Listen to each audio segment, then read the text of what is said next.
I believe that the issue of the disclosure of corporate spending is a shareholder interest as well as a societal good. Adding transparency, cleaning up campaign finance, and keeping the elections process fair and free is incredibly important. Now, the information, I believe, is material to how shareholders decide where to invest their money and how to vote in corporate elections.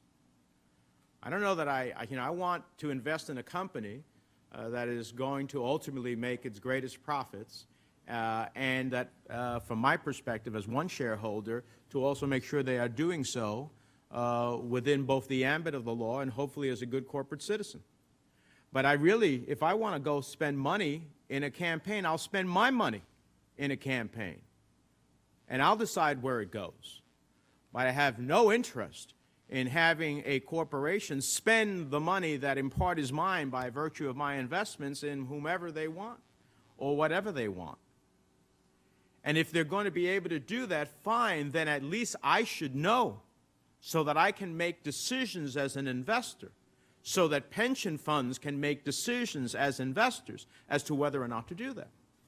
So last year I reintroduced the Shareholder Protection Act to require public companies to disclose their political spending and to require a shareholder vote to approve it. It's pretty elemental. At least let the shareholders decide if that's what they want. Maybe they do. Maybe the shareholders in that company want to, but at least they should have what I think is a common sense solution.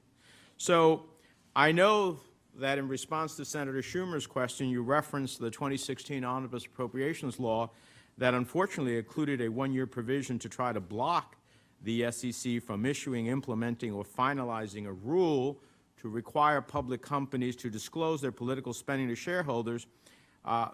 When we saw that, I sent a letter to Chairwoman White along with 96 of my colleagues in the Senate and the House, pushing the Commission to move forward, notwithstanding the language of the end-of-the-year bill, because it is our analysis, and those shared by a series of law professors throughout the country, that this provision does not bar the SEC from moving forward to prepare, propose, or develop a rulemaking on corporate political spending. It may not be able to finally issue it, but there's no reason it can't prepare itself to do so when the year ends. So I'd like to hear from you, both of you, if in fact you are confirmed as a commissioner, what steps will you set in motion for the development, preparation of such a rule, even if the rule cannot ultimately be issued within, until the year expires?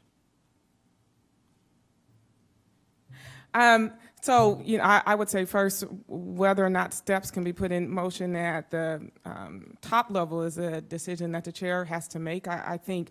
But at the secondary level, certainly, again, I think with respect to any of these issues, it's important not to prejudge. So I would need to kind of, when I go in, they'll be very much open, and I would be open to hearing more information about the debate. I will say the issue about materiality isn't mine, or necessarily mine, but something that I've heard. And I think it's fair, certainly if I'm fortunate enough to get into the position, to then listen to the concerns on the other side, and to think through those concerns. I also would agree that the devil is very much in the details, to the extent what's the rule, if there is a rule, what will it look like, how will it take shape, what kind of impact will it have? Those are things certainly to think through, and I would certainly work with my commissioners and the fellow commissioners, and staff, and others who are interested, if I'm fortunate enough to be concerned, to think through those types of things. I hope, Professor, when you're listening to the other side, there's 1.2 million comments on this rule, more than any other rule in SEC history. There's a lot of comments that have been made in this regard. I hope that as commissioners you wouldn't be rejecting 1.2 million voices in the country. Ms. Pierce? Again, I think the appropriations language is clear. The chairman has the agenda. What do you mean by clear? Tell me, what does it mean? In terms of directing the commission that that's not the priority for the commission this year. Now, if the chairman has a different view of what that language means, I would be open to hearing from her and from the general counsel to understand how we could work on something like that, given that language. Well, I'll tell you something. I think I have the same reservations that Senator Schumer has. And I have other questions on diversity disclosure and other elements of Dodd-Frank's that I included in the law when it was written, but my time has expired. I hope to be able to pursue those with you individually and as well for the record. Thank you, Mr. Chairman.